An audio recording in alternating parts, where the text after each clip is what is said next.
स्वास्थ्य मंत्री मुकेश मोहाली विरोध में आसी सांघातिक अभियोग से जाल जातिगत सर्टिफिकेट देइछंती 1978 मोहाली स्कूल रे पढ़ुथिबा बेले निजकु कैवर्त दर्शाइथिले 2002 रे कैवर्त जाति को अनुसूचित जातिर मान्यता मिलला तेबे ता पूर्वरु केमिति से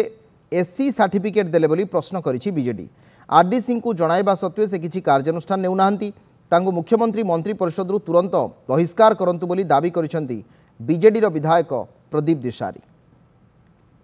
एठी प्रश्न उठे जदि केउटर लोकों को अनुसूचित जाति रे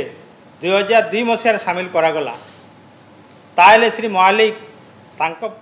पूर्वर अनुसूचित जाति बोली प्रमाणपत्र दाखल करथिले